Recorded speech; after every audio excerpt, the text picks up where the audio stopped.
Dear Penn Dental Class of 2024, faculty, staff, families, and friends, I'm truly honored to open today's commencement event celebrating the graduation and the achievements of the class of 2024. I'm Bekir Karabujak. I'm the chair of Endo Department. Also, I'm the head of the Division of Advanced Dental Education. I want to extend a special welcome to your families, friends, and loved ones around the globe who are unable to be with us here today, but who can participate virtually via our streaming services. Today, we're recognizing our candidates receiving degrees in Doctor of Science in Dentistry, Master of Science in Oral Biology, Master of Oral Health Science, and Master of Advanced Dental Studies. And it is my pleasure to introduce Dr. Mark Wolf, Penn Dental Medicine's Morton Amsterdam Dean.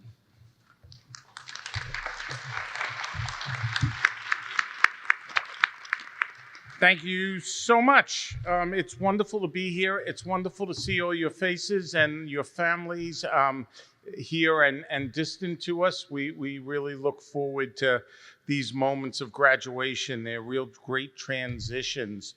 So I'm honored to be here in front of your guests, in front of you as you become our 2024 graduates from Penn Dental Medicine.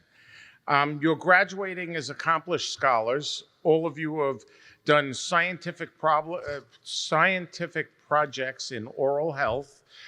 You have achieved special status of advanced degrees in education as part of the process. Some of you are already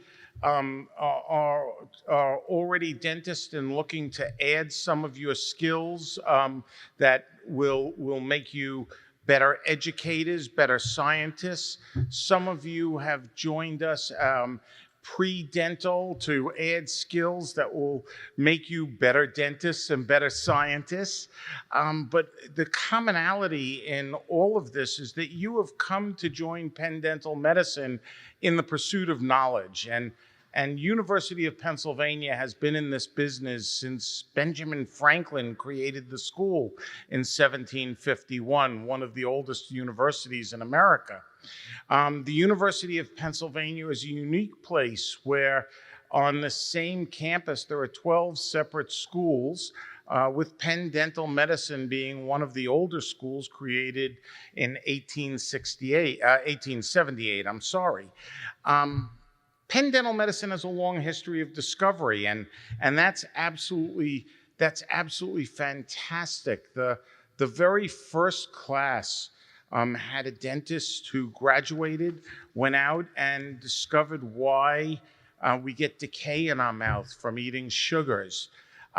We are currently working on the discoveries that will improve ceramics, that will improve CAD/CAM, that will help determine whether we can control the inflammatory disease process and bring better health to other people. We have individuals working in nanotechnology and how to clean teeth, how to maintain oral health, how to remineralize teeth. We have people sitting and working on a chewing gum that will capture COVID and when it's exhaled, or flu when it's exhaled. And it's grown in a plant base like lettuce, which is quite remarkable. You are entering a realm of science and information, and you are part of the solutions for the future. You join this historic group of people who have come before you, and it's absolutely wonderful to talk about the importance of what you have learned and how you have learned. We came through a pandemic in the last several years, and we didn't just come through this pandemic by coming up with a cure for the disease or by immunizing individuals against the disease.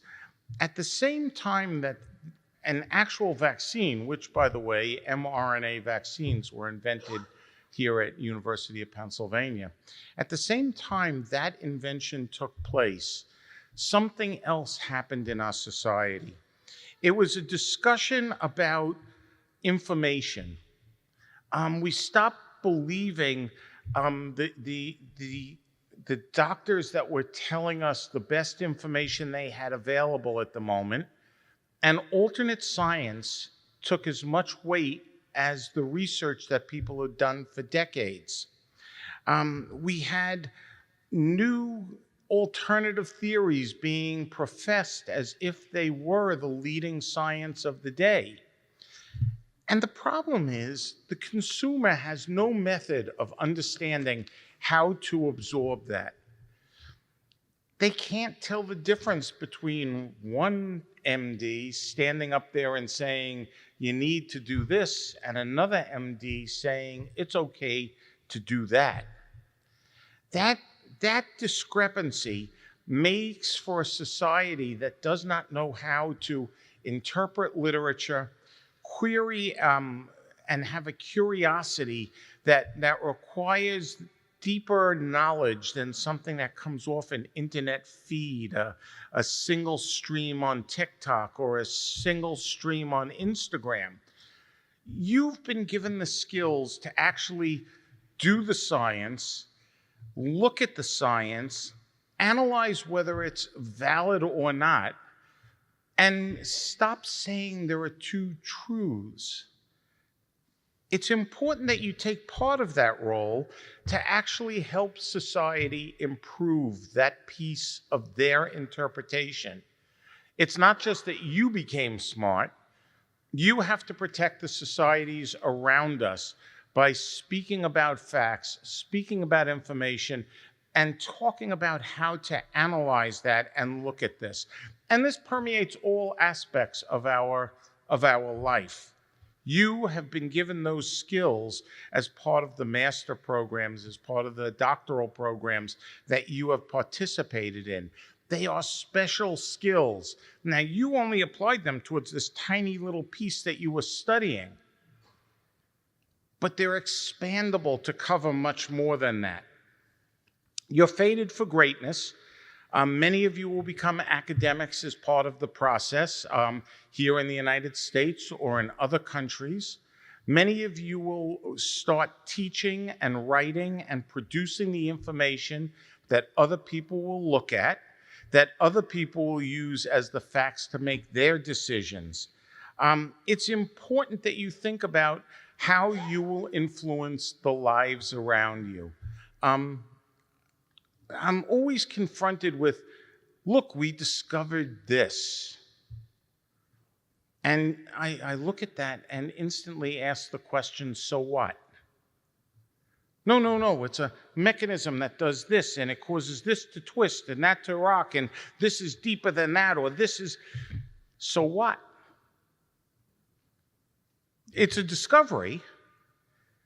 It might be a very important discovery, but if we can't translate it into people, into better material, into better performance, it's the so what of what you heard me ask you so what more times than you wanted.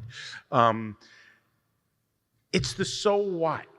You've all been equipped to think about the so what in life. What can we take from this discovery that will make living better, that will make things last longer, that will make things less expensive, that will make things, and many, many items. The so what may mean we need to do the following additional experiments. Every experiment doesn't result in a product or in a better health item, but they all have to have a meaning of so what. And we have to be able to explain it in real language to people, because the so what needs their support to be able to go look for the next level of what we're doing and how. You all come with a very special knowledge base. I ask you to go outside your comfort zones and become leaders in your community. Your communities need you to take your Penn degree and use it to help make a better society. So as you leave here, I want you to have a sense that all of the faculty that sit here, all of the faculty who have worked with you, are here for you in the future. Many of you will go on and become dentists, and you came here to get the skills or enhancements to be able to go to dental school. Many of you have been dentists already and have gotten skills to be able to become leaders and academics in your own countries or here in the United States. Take all of the knowledge you have, take all of the sense of mentorship in what you've seen, and become leaders of the future.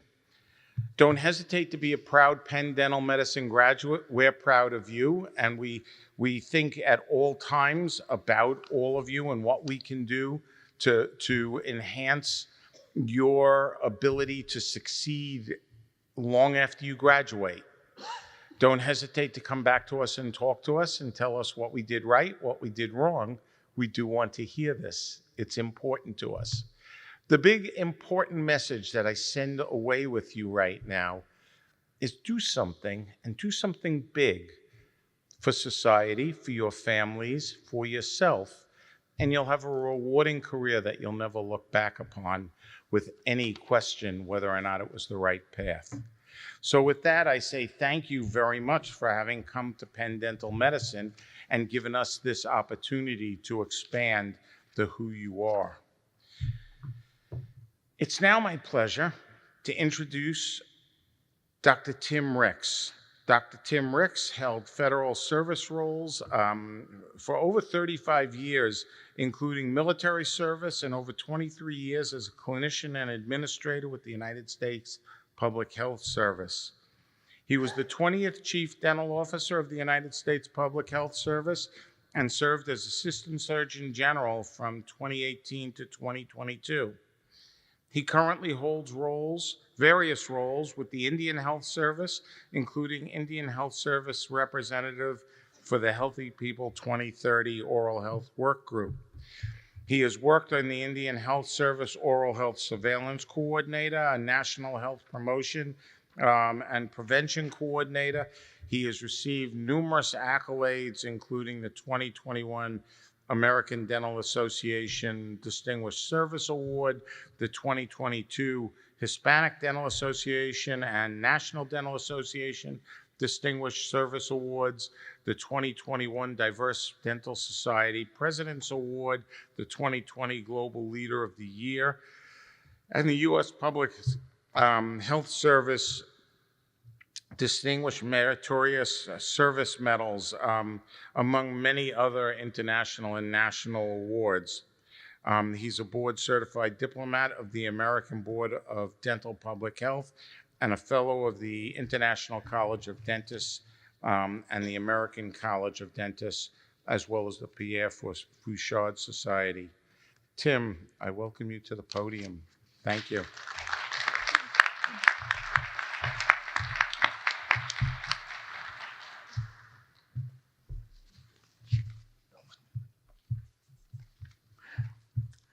Good afternoon. Dean Wolf, Associate Dean Shahinger, distinguished faculty, graduates, and family and friends of the graduates. It's an honor for me to be with you today as we celebrate the 31 Master of Oral Health Sciences, Master of Science in Oral Biology, Master of Advanced Dental Studies, and Doctor of Science in Dentistry postgraduates at America's First University, the University of Pennsylvania. And I learned this myself. It was established in 1740. So the first thing I want to do is I want to take you back to the year 2000. The biggest fear we faced at that time was something known as Y2K. Does anybody remember that? Yeah. Y2K was going to cause all the computer systems across the world to fail, and as a result, the power grids and national defense systems would be compromised, and all of the technology that we'd come to depend on would suddenly become useless as computers failed to recognize January 1st, 2001. Some other notable events from 2000 include the presidential election. And whether you remember it or your parents remember it, the hanging chads were a big thing. You remember the guy holding the hanging chads? Bill Clinton became the first president to visit Vietnam. The dot-com bubble burst as the NASDAQ lost more than 75% of its value, and a slew of internet companies went bankrupt. A loaf of bread cost 89 cents on average. A gallon of milk cost less than $3. Smartphones didn't exist. They were dumb phones. An email-based computer worm affected 10 million PCs, and almost half of us use the slow dial-up internet connection. And since I'm here at Penn, I know that in the 106th meeting between the rivals, Penn beat Cornell 45-15 on the gridiron and beat them twice in basketball on the way to the NCAA tournament. In the field of oral health, we were still using x-ray films and paper dental records, and the use of dental implants, lasers, computer-aided design, and computer-aided manufacturing for prosthetics were used by relatively few oral health professionals. In that first decade of the new millennium, we saw enormous changes in oral health. The first, and to date the only, Surgeon General's report on oral health was released in 2000 by Surgeon General David Satcher. That nearly 300-page report compiled decades of research showing the relationship between oral health and disease with systemic health and disease. In fact, the major message of that report was that oral health was integral to the overall health and well-being of all Americans. The report further stated that actions at all levels of society, from individuals to communities and to the nation as a whole, are needed to maintain the health and well-being of Americans already enjoying good health and to address the disparities in oral health status that some Americans faced.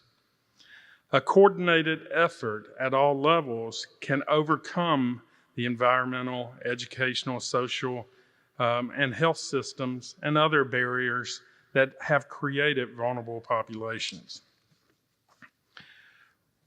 One of the key actions that followed that report a few years later was to accelerate the building of the science and evidence base. And this is where you come in. In the past 20 years, this acceleration has been accompanied by tremendous increases in research spending.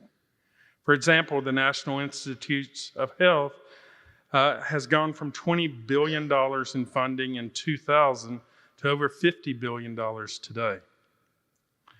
As a result of dental research, we know more now than we ever have before about the microbiome, genomics, regenerative medicine, and material science. Artificial intelligence is used more and more in dentistry to help guide us in clinical decision-making. In 2018, Surgeon General Jerome Adams, who appointed me, commissioned a new report on oral health, and it was ultimately released not as the Surgeon General's report, but as a regular report in 2021 by the National Institute of Dental and Craniofacial Research.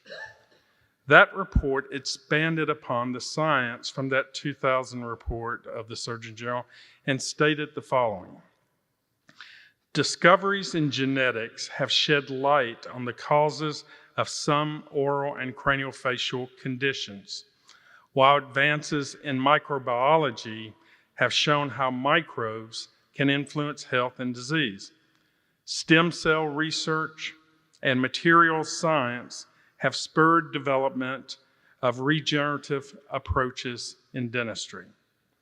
Digital workflows and data science platforms such as telehealth and electronic health records can facilitate collaborations among the healthcare system, government, nonprofits, and other entities to devise new strategies for improving oral health at the population level.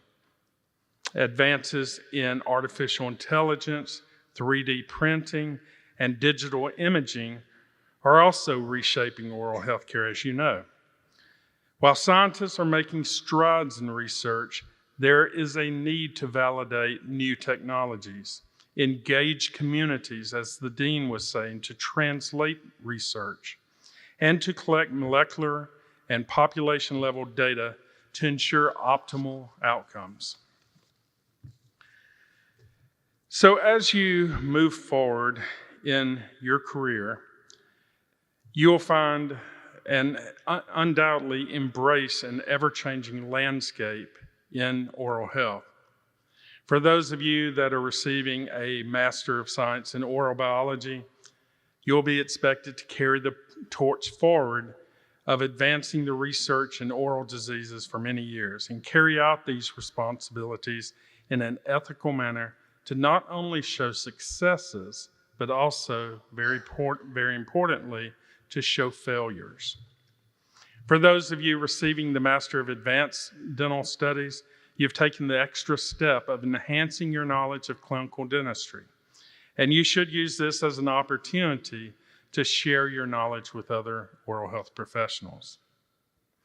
For those of you receiving the Master of Oral Health Sciences, you now must apply your new knowledge of the art and science of dentistry to the profession itself, whether that means moving forward to become oral health clinicians, teachers, or researchers.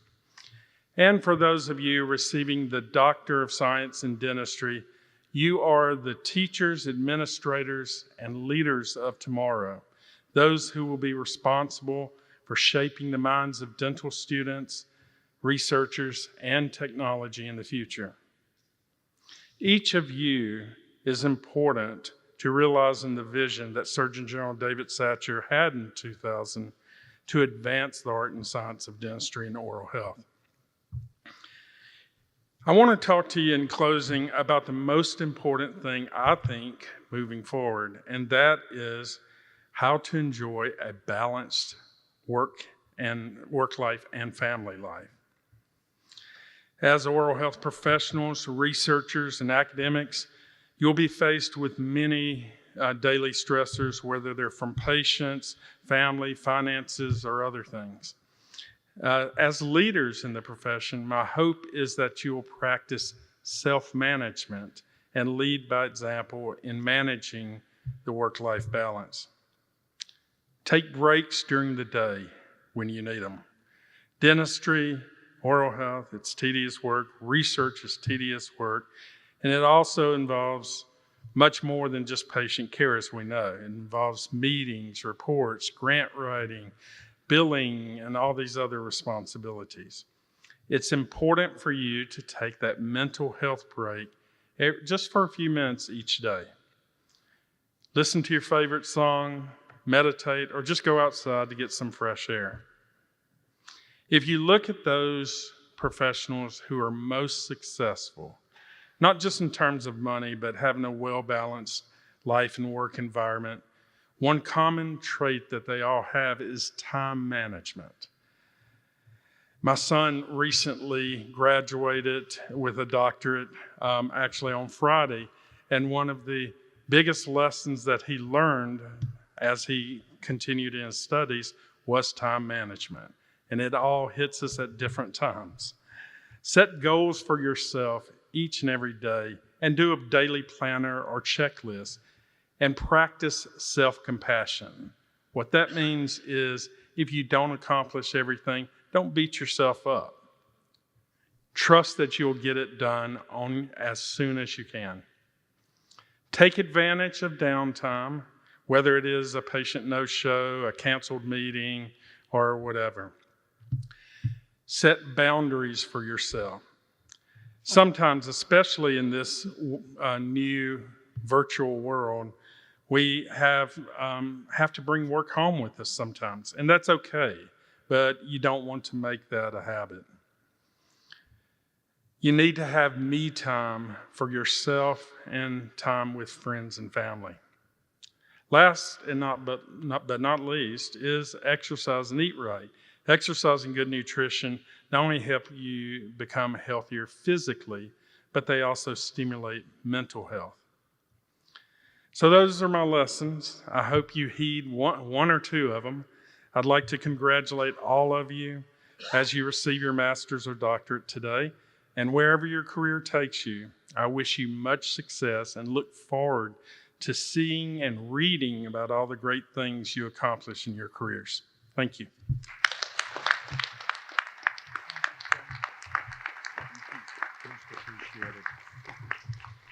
Thank you very much, Tim, and welcome to being part of our very important Penn Dental community for the future. We love to have you as an honorary member of our class of 2024. I would now like to ask Bakir if he could come up and join us for the hooding ceremony. Thank you. Okay. We will begin the hooding ceremony and the distribution of the diplomas. For hooding, Dr. Ezra Shahinger, the Associate Dean of Graduate Studies and Student Research, will do, and Dr. Faizan Alav, Associate Dean of Academic Affairs, will be distributing the diplomas.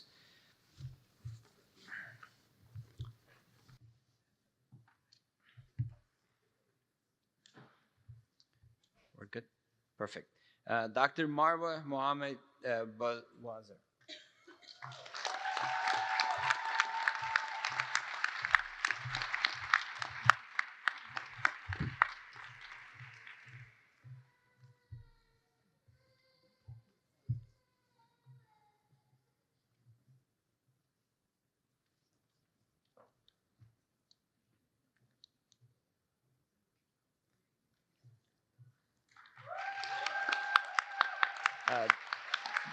Dr. Taewon Jun Kim.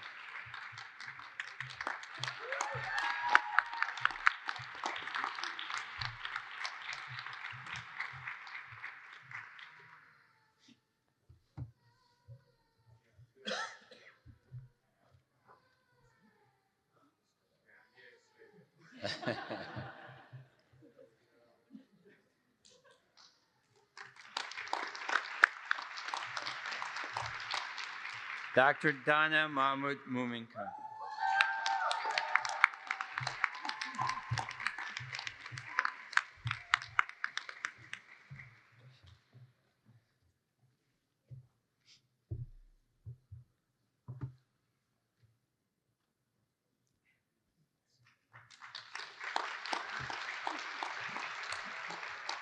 Dr. Smriti Krishnan Nair.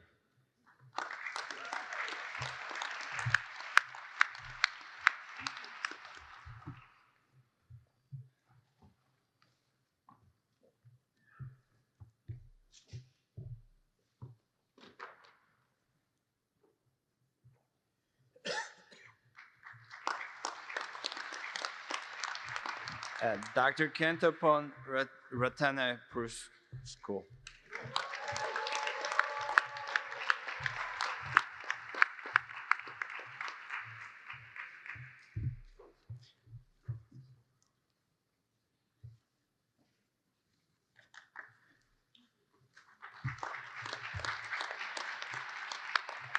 Dr. Dennis Sravanos.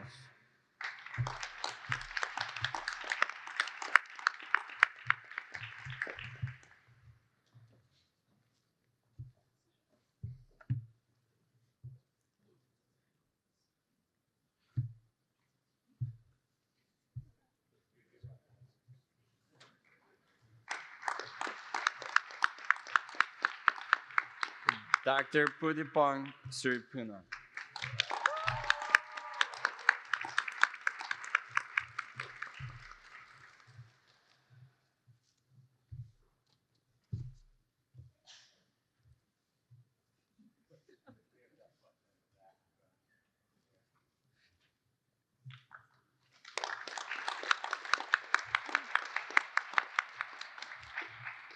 Dr. Rezan Abel Al-Takafi.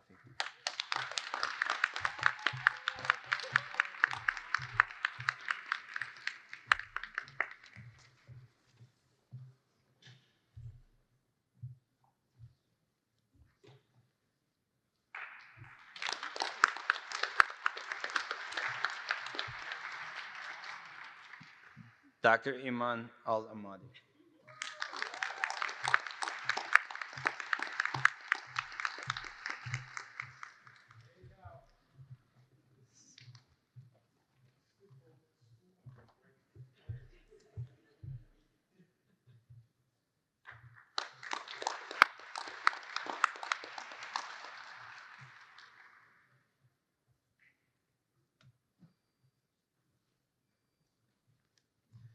Dr. Suhua Cheng.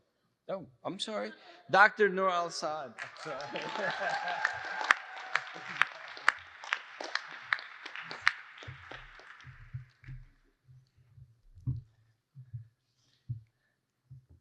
was too excited to announce my student. Dr. Suhua Cheng.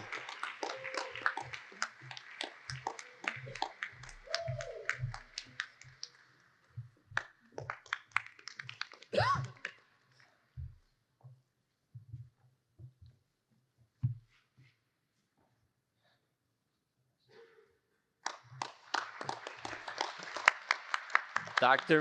Maricruz Contreras Salas.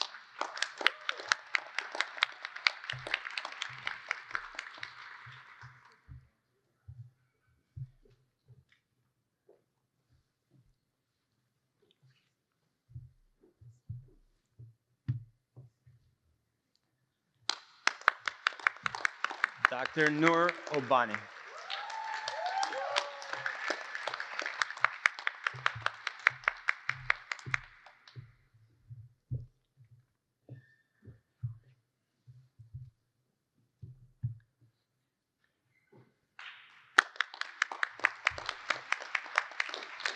Dr. Kosuke Kashiwagi.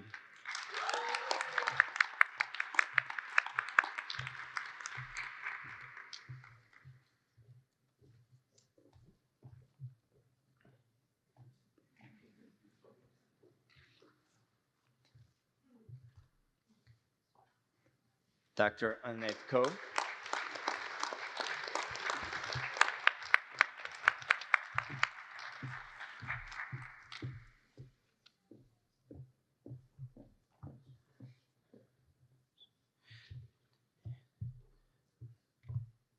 Dr. Yi-Tae Lin.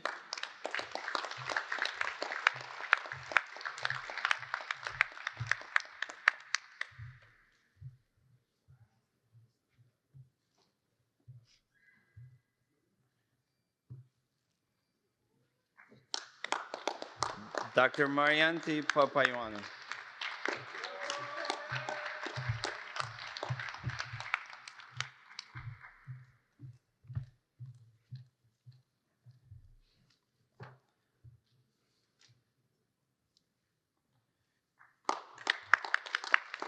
Dr. Brianna Tucker.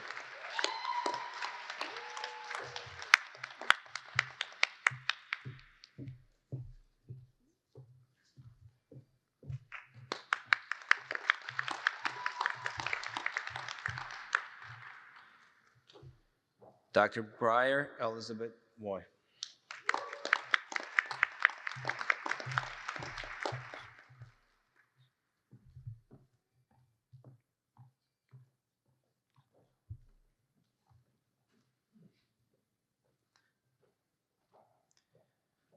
Dr. Shishi Chao.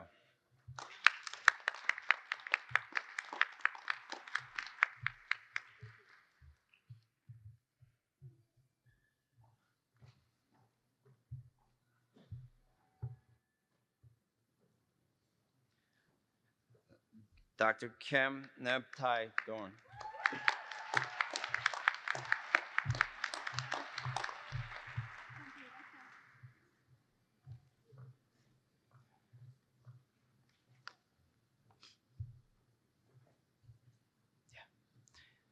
Temitayo Andrew.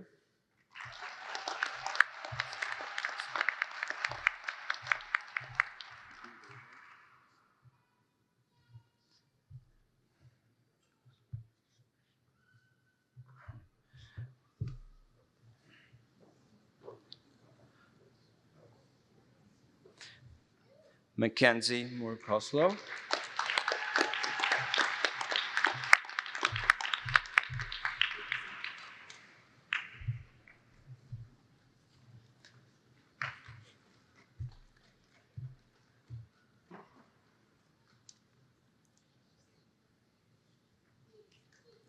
Venkata Panga Namamula.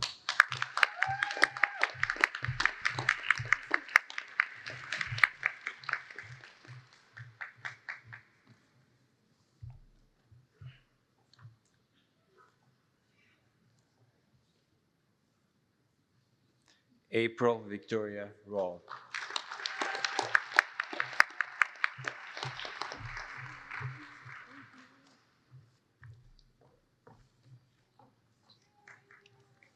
And Fuyu Tai.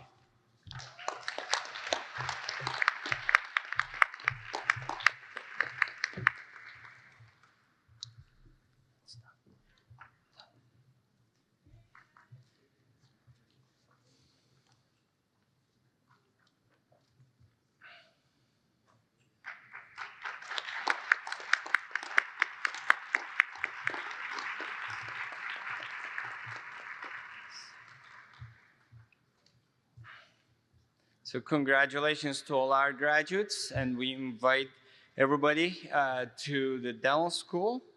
And our guests, we're not a big group, but please allow our students to proceed out first, then the families will continue. Thank you.